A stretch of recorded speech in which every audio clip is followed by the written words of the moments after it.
अभी उस खौफनाक घटना की वजह से हॉस्टल का वो कमरा बंद है। ये बात तब की है जब नीलेश मुझे पहली बार कॉलेज में मिला था। हम दोनों अलग अलग ज़िले से थे। हम दोनों का ही वो पहला साल था। मैं और नीलेश एक ही क्लास में थे और धीरे धीरे मैं और नीलेश बहुत ही पक्के दोस्त बन गए थे। हम दोनों ही एक दूसरे को अपनी सारी बातें बताते थे। ऐसे ही एक दिन की बात है जब उसने मुझे पहली बार अपने डर के बारे में बताया था। मैं आपको बता दूं, नीलेश एकदम निडर लड़का था। उसे किसी बात से डर नहीं लगता था। नीलेश हॉस्टल में रहता था और मैं अपने रिश्तेदारों के साथ उनके घर पर रहता था। उस दिन नीलेश बहुत ही सहमा हुआ था। मैंने उससे कहा, जो भी हुआ है मुझसे बताओ, मैं तुम्हारा दोस्त हूँ। तब नीलेश ने हकलाते हुए कहा, भाई रात में जब 1 बजे टॉयलेट करने के लिए उठा तो मैंने देखा कि एक काला साया मुझे देख रहा है जो मेरे रूममेट के बिस्तर के आगे खड़ा है। मैं उस काले साये को अंधेरे में देखने की कोशिश करने लगा और जब मैंने मोबाइल का टॉर्च जलाया तो वो साया अचानक से गायब हो गया। मुझे लगा ये मेरा भ्रम है और फिर मैं सो गया। लेकिन फिर जब मैं अगली सुबह उठा तो हर रोज की तरह कॉलेज के लिए तैयार हो रहा था तो मैंने अपने बेंच पर देखा मेरी किताबों पर काले काले धब्बे आ गए हैं। लेकिन मुझे कॉलेज जाने के लिए देर हो रही थी तो मैंने उस बात पर ध्यान नहीं दिया और कॉलेज के लिए निकल गया। लेकिन उस दिन मैं पढ़ाई पर ध्यान नहीं दे पाया।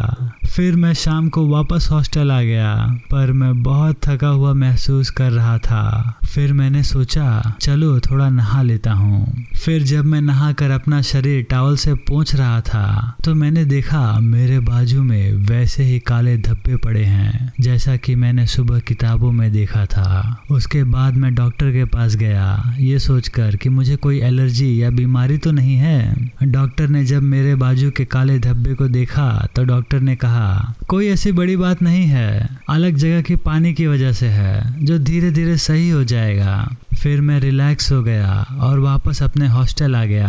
हर रोज की तरह मैं अपनी डायरी लिख रहा था। मुझे हर एक बात अपनी डायरी में लिखने की आदत है और उस समय मेरा रूममेट भी बाहर गया हुआ था। थोड़ी देर बाद डायरी लिखते समय मुझे एक आवाज़ सुनाई दी जैसे कि मुझे कोई बुला रहा हो। 2-3 बार आवाज़ आने पर मैंने रूम का दरवाज़ा खोला और देखा हर किसी का दरवाज़ा बंद था और गलियारे में कोई नहीं था। फिर मुझे थोड़ा थोड़ा डर लगने लगा क्योंकि पूरा फ्लोर खाली खाली लग रहा था। फिर मैंने दरवाजे को बंद किया और अपने बिस्तर पर सोने चला गया। लेकिन फिर अचानक ही मेरे दरवाजे की खटखटाने की आवाज़ मुझे सुनाई दी। फिर मैंने डरते हुए दरवाजे को खोला तो मैंने देखा कि मेरा रूममेट बाहर खड़ा है। उसको देखकर मुझे अच्छा लगा, मेरी जान में जान आई। मैंने दरवाज़ा बंद किया और हम दोनों अपने अपने बिस्तर पर सोने चले गए। मैंने रात में सोचा ये सारी बातें तुम्हें बताऊंगा और फिर मैं सो गया। सुबह उठा तो मुझे बहुत बुखार हुआ लग रहा था। फिर मैंने बुखार की गोली ली और कॉलेज चला गया और अभी तुमसे आकर ये सब बता रहा हूँ। मैंने नीलेश से कहा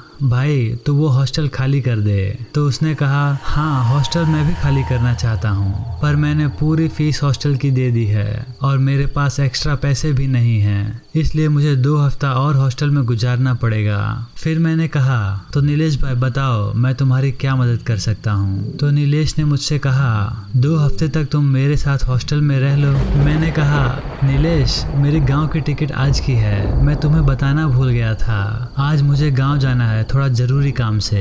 लेकिन नीलेश भाई तुम चिंता मत करो, मैं 1 हफ्ते में वापस आ जाऊंगा, फिर मैं तुम्हारे साथ हॉस्टल में रहूंगा। नीलेश ने मुझसे कहा कि ठीक है भाई तुम जल्दी आना। इसके बाद मैं नीलेश को छोड़कर अपने गांव चले गया। मेरे गांव जाने के बाद नीलेश के साथ क्या हो गया जिसका पछतावा मुझे आज तक है। 1 हफ्ते बाद जब मैं वापस आया तो मैंने देखा नीलेश कॉलेज नहीं आया था। फिर मैंने सोचा नीलेश को कॉल करता हूँ। मैंने कॉल किया पर उसका मोबाइल स्विच ऑफ बता रहा था। मैंने नेट ऑन किया, सोचा उसको व्हाट्सएप पर मैसेज कर दूं। जैसे ही मैंने अपना नेट ऑन किया तो उसके कई मैसेजेस आए थे। मेरे गांव में नेटवर्क नहीं रहता इसलिए इसलिए मैंने अपना मोबाइल चेक ही नहीं किया था। ये मैसेजेस नीलेश ने मुझे 4 दिन पहले किए थे और मैं आज देख रहा था। नीलेश ने उसमें लिखा था कि मैंने तुम्हारे पास कई कॉल किए पर तुम्हारा नंबर नेटवर्क से बाहर आ रहा था, इसलिए मैं व्हाट्सएप पर मैसेज कर रहा हूँ क्योंकि मुझे लग रहा है वो मुझे छोड़ेगा नहीं, मैं बच नहीं पाऊंगा। इसलिए मैंने अपनी सारी कहानी अपनी डायरी में लिख दी है और वो मैंने अपने हॉस्टल के कमरे के सामने वाले बरगद के पेड़ के नीचे अपनी डायरी को फेंक दिया है। अगर मुझे कुछ हो जाता है तो मेरी डायरी से मेरी जिंदगी की असलियत लोगों के सामने तुम लाना,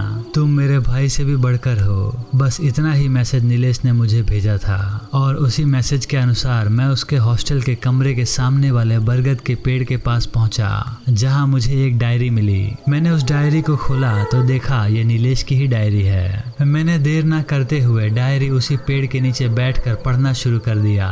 जहां तक नीलेश ने मुझे अपनी कहानी बताई थी उसके आगे के पेज को मैंने पलटा। वहां नीलेश ने लिखा था, आज मैं वापस अपने हॉस्टल में रात में आया। मैंने अपने कमरे में पहुंचकर देखा मेरा रूममेट वहां नहीं है और सारे कपड़े और सामान बिखरे पड़े हैं। मुझे लगा कि मेरे बगल के रूम वालों की यह हरकत होगी। मैं बाहर गया, देखा मेरे फ्लोर पर सबके रूम में ताला लगा है। फिर मुझे लगा कि शायद ये मेरे रूममेट ने ही किया होगा। रूम के इस हालत के बारे में हॉस्टल के मैनेजर से बोलने गया और मैंने अपना रूम नंबर बताया। मैंने ये भी कहा कि मुझे शक है ये सब मेरे रूममेट ने किया है। मैनेजर ने रजिस्टर निकाला और मेरे रूम नंबर की लिस्ट निकाली और उसने जो कहा उससे तो मेरे पैरों तले जमीन खिसक गई। उन्होंने कहा, तुम्हारे रूम में सिर्फ तुम रहते हो, रजिस्टर में सिर्फ तुम्हारा नाम है और उस रूम में और कोई नहीं रहता। मैंने कहा, नहीं, वहाँ एक लड़का मेरे साथ रहता है, उसका नाम राहुल है। तब मैनेजर ने थोड़ा सोचने के बाद बताया, राहुल नाम का लड़का आज से 1 साल पहले उसी रूम में रहता था जिसकी लाश एक दिन उसी कमरे में मिली। उसने चिट्ठी में लिखा था वो फेल हो जाने की वजह से और पढ़ाई के डिप्रेशन की वजह से सुसाइड कर रहा है। इतना कहकर मैनेजर अपने घर की ओर निकल जाता है। मैं बहुत ज़्यादा डर चुका था। मैंने सोचा अपना सामान पैक करके यहाँ से निकल जाता हूँ, कुछ दिन कहीं भी रह लूँगा पर यहाँ नहीं रहूंगा। मैं अपने रूम में पहुंचा और सामान पैक करने लगा।